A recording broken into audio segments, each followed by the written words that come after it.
Live and local talk. Mornings, noon, and afternoons. Only on Tucson's live and local voice. 1030 KVOI.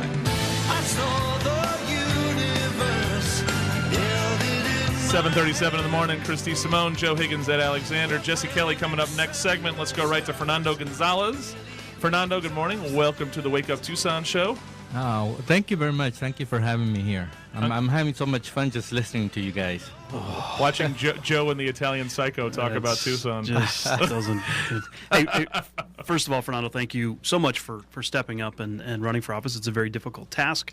You put your life on hold. You put your life out there for the whole world to see, and it's important that folks do it. And I want to thank you for that first and foremost. Well, it's my pleasure. I think I was brought up with a sense of commitment, not only to my own family but to my community, and this is really what has motivated me to go ahead and jump into this race. We can do better, and it is do better. Yes. A little background of yourself. How long you been in Tucson, and what's your? I've been in Tucson for about 45 years. I was actually born in El Paso, Texas, and we came to Tucson when I was a little bitty kid, and then lived here for several years till about 1969. Then we moved out to California, and was there for nine years, and then came back. So I've been here in Tucson for about 45 years. And what brought you here, and what brought you through? Family. You know, my family was living back here in Tucson, and so I decided after several years in Tucson or in California, I went ahead and we decided to come back. So and what do you do for a living? What's your career? I have a janitorial business. Well, I've done a lot of things. I'm a jack of all trades and a master of none, as they say. But I've done a lot of things. But right now I own a janitorial business, so I'm a small business owner. Have about 55 employees. In fact, your janitorial service takes care of our place. If you listen to the show closely, every Wednesday they come through, and they are probably the best. When you hear a that we've ever vacuum had. at about 6:55 through the door, that's Fernando's two ladies. Janco. They do a great job. Yeah, they do. Yeah, but and like I said, I grew up here ever since I can remember as a small kid. My family was first generation here, and we worked in the fields. I can remember as a small kid working out in Marana in the cotton fields when they had the big old long sacks that they used to have to carry. They do that by machine now, but and in those days they used to go ahead and just pick it by hand.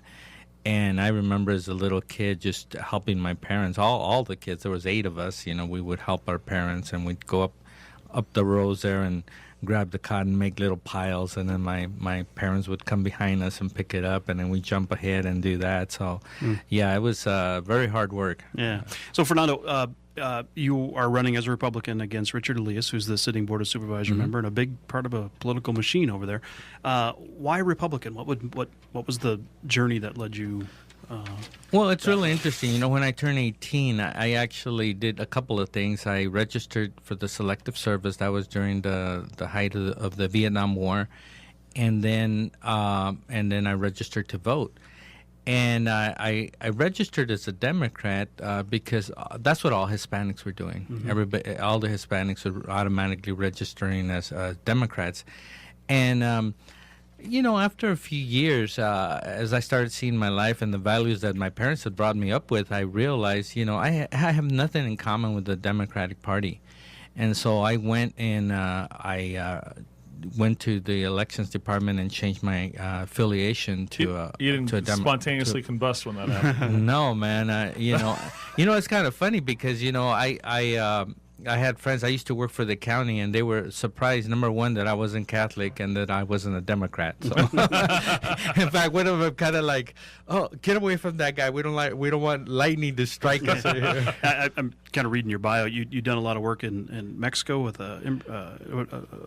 yes, we've done orphanages. Excellent.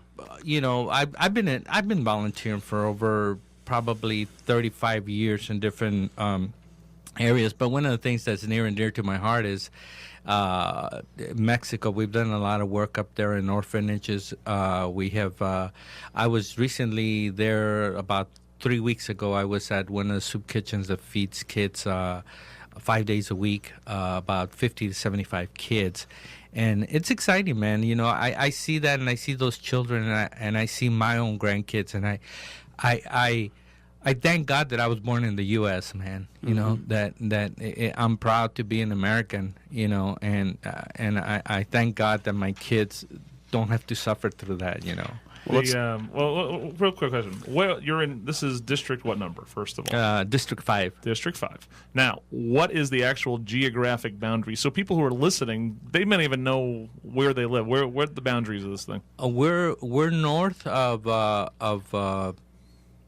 Broadway, all the way up to Grant, and then the east boundary is Craycroft, and then it's all of the west area, and it's really kind of a weird district because it actually, it actually goes down to the south side too and catches some of the south side. So it's mainly U of A is kind of the right. That's the center. Just to set it up for the listeners a little bit, this Raul Grijalva was very involved at TUSD on the board over there. Went on to run for board of supervisor, and this is his district, Raul Grijalva's old district.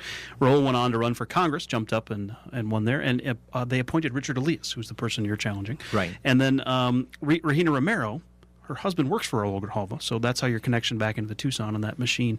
And then finally, Adelita Grijalva is Raul's daughter. She is now on the TUSD school board. Yep. So when you talk about levels of government, you have Congress, Board of Supervisors, City of Tucson, TUSD, all kind of lineared into a political machine, which you're challenging Richard Elias, who's part of that machine. So what made you step up and say this is it, this is the time? Well, you know what, it wasn't a very easy decision. It was a very difficult decision because, like you said, it's hard to run for public office and you have to put your life on hold.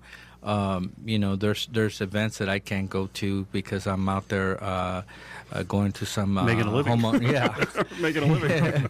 But so it was just a sense of duty. I saw the things that were going on, the fact that we're in debt, to the tune of $1.4 billion. The fact that our roads, are a disaster. I had a friend who just told me that he ran into a pothole and it cost him $1,400 because he ruined both tires and both rims. And potholes don't discriminate. They don't care what party affiliation you have. Fill the dang potholes. And the other thing is just transparency. There's no transparency in the board of supervisors, and they spend their money.